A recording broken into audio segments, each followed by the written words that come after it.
Good morning student, my self Ajit Mishra.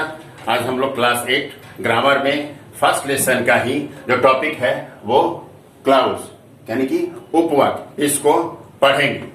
तो clause का जो है ना डेफिनेशन क्या है यहाँ पर देखेंगे। A clause is a group of words. Clause क्या है?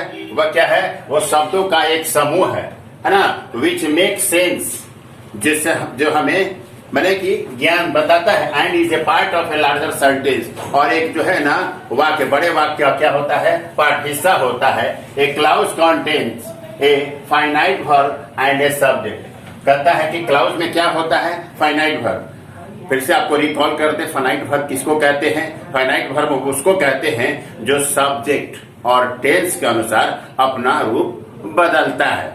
जैसे हम सपोज कीजिए एग्जाम्पल के तौर पर कि ही wants a book। अब ही क्या है? यहाँ पर थर्ड पर्सन सिंगुलर नंबर है, तो वांट में क्या लगा हुआ है? एस लगा हुआ है। और इसके बाद उसी को आई वांट ए बुक। आई क्या है? आई बुलर की तरह हम इस्तेमाल करते हैं, इसलिए वांट में एस नहीं लगा हुआ है। तो कहने का मतलब ये है कि सब्जेक्ट और टेंस के अनुसार वर्ब अपना जो रूप बदलता है उसी को हम लोग फाइनाइट वर्ब कहते हैं। इसके बाद और किसी भी वाक्य के होने के लिए एक सब्जेक्ट का होना यानी कि डोबर का होना बहुत जरूरी है। आपको पहले भी बताए हैं कि किसी भी सेंटेंस को पूरा करने के लिए एक सब्जेक्ट और वर्ब का होना है ना जरूरी है। तो यहाँ पर क्या लिखा गया है कि फाइनाइट वर्ब और एक सब्जेक्ट का होना जरूरी है। जैसे यहाँ पर मैंने एग्जाम्पल के तौर पर यहाँ लिखा, I met a man who was blind. मैं एक व्यक्ति से मिला जो अंधा था। यानी कि इसको हम दो अलग अलग भागों में लिख सकते हैं, आई मेट ए मैन और हु वाज ब्लाइंड, है ना। लेकिन हम इसको दो अलग अलग रूप में नहीं लिख सकते हैं। ऐसा नहीं लिख सकते हैं आई मेट ए मैन और इसके बाद सेकंड लिखते हैं हु वाज ब्लाइंड। क्यों? कि ये जो है हु वाज ब्लाइंड क्या है? एक लंबे वाक्य जो है ना उसका ये हिस्सा है। और आपको डिफिनेशन में ये बताया गया, क्या बताया गया है? He is a part of larger sentence, यानी कि जो सेंटेंस वाक्य लार्जर सेंटेंस होता है उसका हिस्सा होता है। इसके बाद like the phrase the cloud also performs. कहता है कि फ्रेज पदबंध की तरह ही क्लाउड भी क्या करते हैं? प्रस्तुत करते हैं। किसका कार्य करते हैं? नाउन का कार्य करते हैं, एडजेक्टिव का काम करते हैं और एडवर्ब का काम करते हैं किसी भी वाक्य में। इस तरह से क्लाउज आपके जो बुक में दिया हुआ है उसके अनुसार हम लोग पढ़ेंगे। क्लाउज के दो पार्ट होते हैं, प्रिंसिपल क्लाउज और सबऑर्डिनेट क्लाउज। प्रिंसिपल क्लाउज यानी कि इंडिपेंडेंट और मेन क्लाउज होता है, और सबऑर्डिनेट क्लाउज जिसको हम लोग डिपेंडेंट क्लाउज करते हैं। मैंने यहाँ पर एक एग्जाम्पल के तौर पर यहाँ पर एक सेंटेंस लिखा, इससे हम यहाँ पर समझेंगे प्रिंसिपल क्लाउज और सबऑर्डिनेट क्लाउज को। जैसे I saw a man who was blind. यहाँ पर जो पहला यहाँ पर लिखा गया है आई सॉ ए मैन, इसको अगर हम बोलते हैं तो इसको किसी और की आवश्यकता नहीं, इसका सेंस जो है ना बिल्कुल क्लियर है। आई सॉ ए मैन, मैंने एक व्यक्ति को देखा, मैंने एक आदमी को देखा, ये कंप्लीट है। अब यहाँ पर इसको पढ़ेंगे हु वाज ब्लाइंड। यहाँ पर जो है ना आप कंफ्यूजन सस्पेंस होता है। हु वाज ब्लाइंड, जो अंधा था। तो कौन अंधा था? इसको अगर जानना है तो हमको किस वाक्य पर निर्भर करना पड़ेगा? ये पास्ट वाक्य पर, यानी कि आई सॉ ए मैन, यानी कि ये मुख्य मेन जो है ना क्लाउज है, ये इंडिपेंडेंट है, ये स्वतंत्र है। लेकिन ये क्या है? डिपेंडेंट है। इसके सेंस को क्लियर करने के लिए हमें इस वाक्य पर निर्भर होना पड़ता है। इसलिए फर्स्ट पार्ट में मैंने बताया आई सॉ ए मैन, ये क्या है? ये प्रिंसिपल क्लाउज जिसको हम मेन क्लाउज कहते हैं या इंडिपेंडेंट क्लाउज कहते हैं। और इसके सेंस को क्लियर करने के लिए हमें इस फर्स्ट पर जो है ना निर्भर रहना पड़ता है। इसलिए ये क्या हो गया? सबऑर्डिनेट क्लाउज हो गया, क्योंकि इसके अर्थ को क्लियर करने के लिए हमें पार्ट 1 में जो है कि नहीं उस पर निर्भर रहना पड़ता है। इस तरह से इसे हम सबऑर्डिनेट क्लाउज कहते हैं। और सबऑर्डिनेट क्लाउज के अंदर हम लोग जो पढ़ेंगे वो पढ़ेंगे नाउन क्लाउज के बारे में पढ़ेंगे, एडजेक्टिव क्लाउज के बारे में पढ़ेंगे और एडवर्ब क्लाउज के बारे में पढ़ेंगे।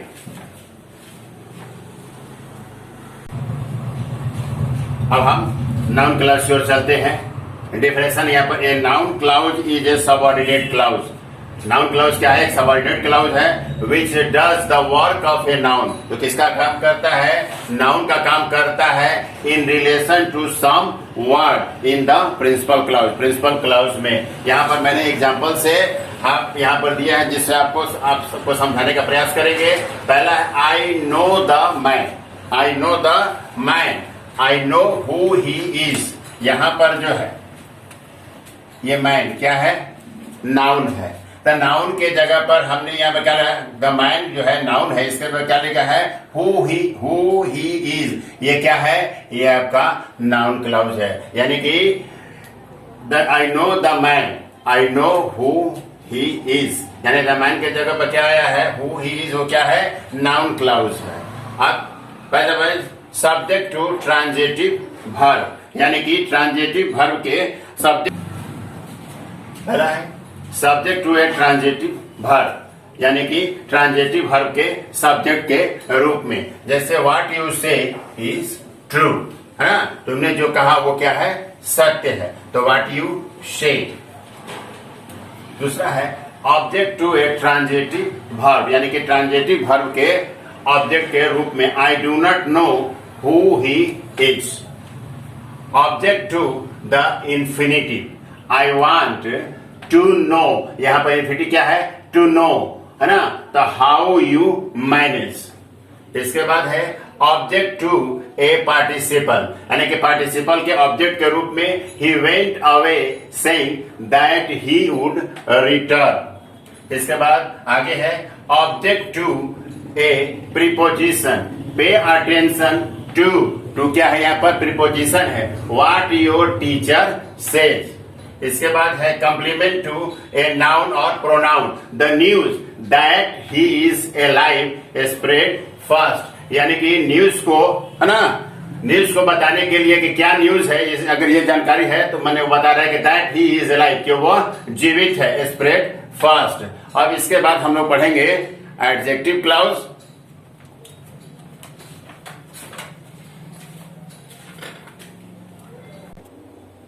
अब हम पढ़ेंगे एडजेक्टिव क्लाउज के बारे में। Adjective clause does the work of an adjective in a sentence. Adjective क्या क्लाउज क्या है, सेंटेंस में जो है एडजेक्टिव का कार्य करता है। इट क्वालिफाइज नाउन और प्रोनाउन, और ये नाउन और प्रोनाउन को क्वालिफाई करता है in the principal clause, principal clause में। जैसे example, the boy who is playing there is my friend, है ना, द बॉय, है ना, the boy is my friend, the boy is my friend, क्या हो गया, ये जो है ना प्रिंसिपल क्लाउज है ना।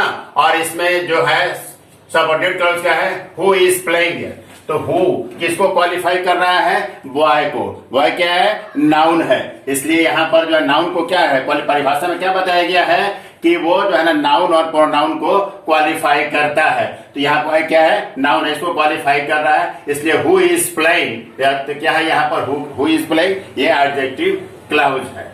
Adjective clause are introduced by a relative pronoun और relative adverb like which, whom, who, why or when.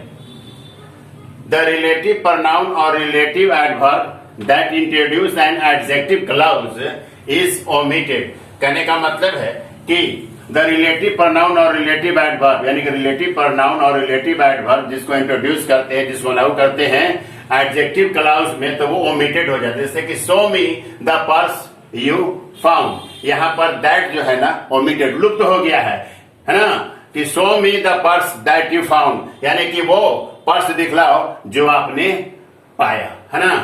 Eight a times कभी but is use as a relative pronoun when it is follow by not, कभी कभी जो है ना but भी जो है रिलेटिव प्रोनाउन के रूप में जो है ना प्रयोग किया जाता है, और उसके बाद क्या आता है, नॉट आता है। जैसे there was none but did not with, such and same followed by as also introduce adjective clause, है ना।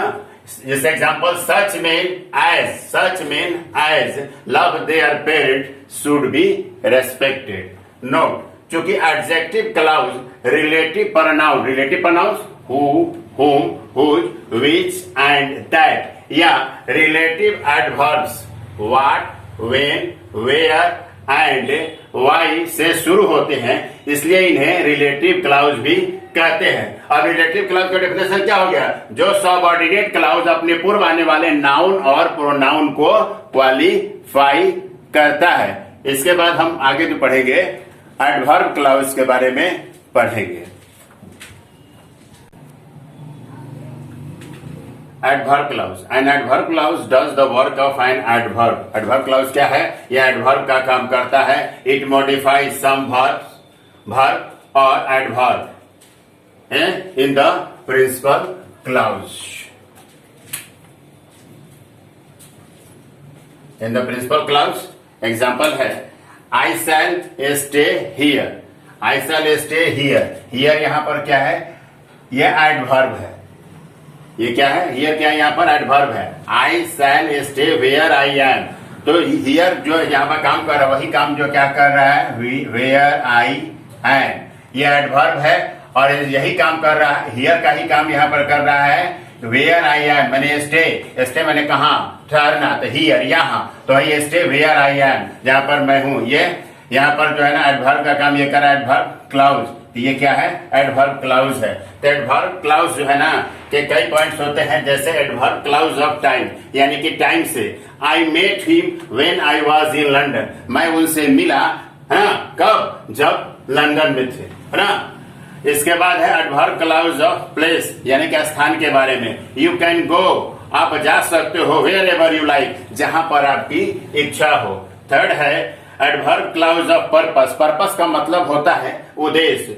We eat that we may live. हम लोग खाना खाते हैं क्यों? ताकि जीवित रह सके। इसके बाद एडवर्ब, है ना, क्लाउज ऑफ कॉज और रीजन, यानी कि कारण, है ना। आई एम ग्लैड, मैं प्रसन्न हूं, दैट यू हैव कम, क्यों? क्योंकि आप आ गए हैं। इसके बाद है adverb clause of condition. Condition का मतलब होता है शर्त। राइट टू मी, मेरे पास लिखो, in case you need money, अगर आपको पैसा चाहिए, पैसे की जरूरत है तो आप मेरे पास लिखो। इसके बाद एडवर्ब क्लाउज ऑफ रिजल्ट, यानी कि परिणाम या अफेक्ट, प्रभाव। He work so hard that he won the prize, वह इतनी कड़ी मेहनत करता है ताकि वो इनाम जीते, है ना। इसके बाद एडवर्ब क्लाउज ऑफ कंपेरिजन, यानी कि तुलना। कंपेरिजन का मतलब ही इज एज स्ट्रॉन्ग, वह इतना मजबूत है, मतलब एज आई एम, जितना मैं हूं। इसके बाद है एडवर्ब क्लाउज ऑफ कॉन्ट्रास्ट, यानी कि विरोध, है ना। तो though he is poor, he is honest, यद्यपि वह गरीब है लेकिन क्या है? वो ईमानदार है। इसके बाद एडवर्ब क्लाउज ऑफ मैनर। मैनर मतलब होता है तरीका, ढंग। तो he talked as if he were mad, वह इस तरह से बात करता है मानो कि वह पागल है।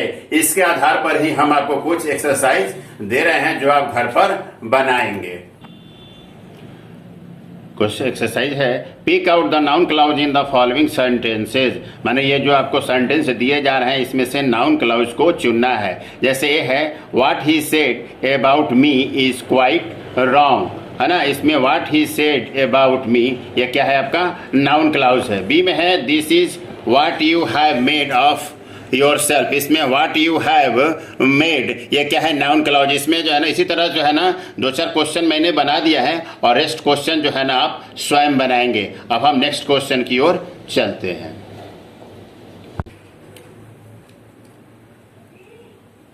Adjective clause in the following sentences and say which noun or pronoun in the principal clause it qualifies।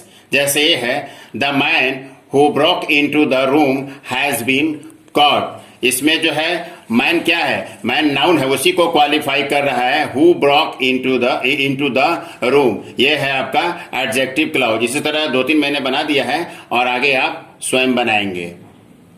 फिर next question, clause in the following sentences and state the function of each clause। A, as he came into the room all stood up to greet him।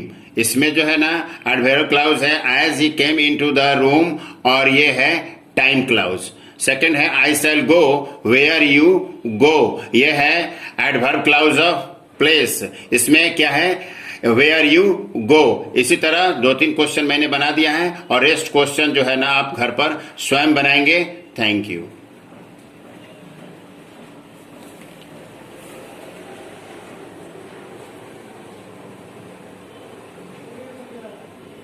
Classes चला रहे हैं तो ये classes पढ़ने के बाद आप सभी को जरूरी है अपना कमेंट्स डालना।